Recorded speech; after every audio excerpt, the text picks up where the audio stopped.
ఈరోజు మనకి దేశంలో అతి పెద్ద మెగా పార్క్ మన ధర్మవరంలో వచ్చింది.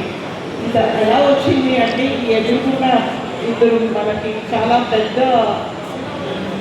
మినిస్టర్స్ ఉన్నారు. మన టెక్స్టైల్ మినిస్టర్ కవిత మేడం, అలాగే మన హెల్త్ మినిస్టర్ సత్య గారు. ఇద్దరి కాంబినేషన్లో మనకి ఈ మెగా పార్క్ వచ్చే అవకాశం మాకు కల్పించారు. ఇది ఒకరి వల్ల అయ్యే పని కాదు. సెంట్రల్ గవర్నమెంట్ నుంచి ఇంత పెద్ద పార్క్ వచ్చింది అంటే ఇది చాలా పెద్ద విషయం. దీంట్లో మెయిన్ ఏంటంటే మనకి ఒక 8,000 వీవర్స్కి మనము ఒక పెద్ద క్లస్టర్ మొదలు పెడుతున్నాము. ఈ క్లస్టర్ ఉపయోగం ఏంటంటే మీరందరూ కంచిపురం పార్క్ చూశారు. ఎంతమంది వచ్చారు కంచిపురం పార్క్కి? చేతులెత్తండి. సో మీకు ఐడియా ఉంది, ఒక పెద్ద మెగా క్లస్టర్ స్టార్ట్ చేస్తాము.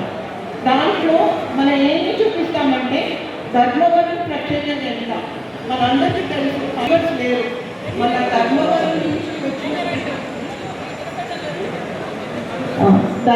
నుంచి వచ్చిన వీవర్స్ మిగతా సొసైటీ వాళ్ళైనా మీకు డిజైన్స్ ఇచ్చి ఇక్కడ నుంచి తీసుకెళ్ళి అది కంచిపురం అని అమ్ముతున్నారు. మనకంటూ జియో ట్యాగ్ ఉన్నా కూడా మన యార్న్, మన సిల్క్ కొంచెం మనము ఇంప్రూవ్ చేయగలిగితే మనం కంచిపురం క్వాలిటీ కంటే బెటర్ క్వాలిటీ చీరలు మన ఆంధ్రప్రదేశ్లో మనం అమ్మగలే పరిస్థితి తీసుకొని రావాలని మనం ఇక్కడ మెగా క్లస్టర్ తీసుకొచ్చాము.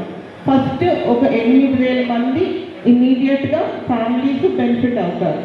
ఫస్ట్ మనకి దీనికి ఇంకొక ఇంపార్టెంట్ ఇష్యూ ఏంటంటే మీరు చూసే ఉంటారు కంచిపురం పార్క్లో అక్కడ 49% మాస్టర్ వీవర్స్ కూడా షేర్ ఉంది. అంటే ప్రతి మాస్టర్ వీవర్కి మనం ఒక 20-25 లోన్స్ ఇస్తాం. అలాగే ఒక చిన్న ఆఫీస్ స్పేస్ కూడా ఇస్తాము. మనం డిజైనర్స్ పెడతాము.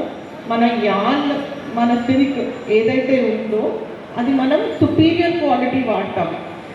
కంచిపురం వాళ్ళు ఏమంటారు, ధర్మవరంకి మనకి తేడా ఏంటి అంటే మన క్వాలిటీ సిల్క్లో యాన్ వాస్ట్ వెబ్లో తేడా ఉంది.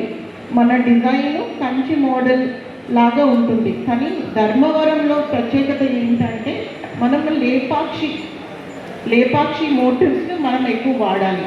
సో దీనికి సంబంధించిన డిజైనర్స్, దీనికి సంబంధించిన లూమ్స్ ఎలా రావాలి, దీనికి సంబంధించిన మార్కెట్ యార్డ్ ఎలా రావాలి, ఈ మార్కెటింగ్ ఫెసిలిటీస్ ఎలా రావాలి అన్నీ మనము ఒక పెద్ద క్లస్టర్.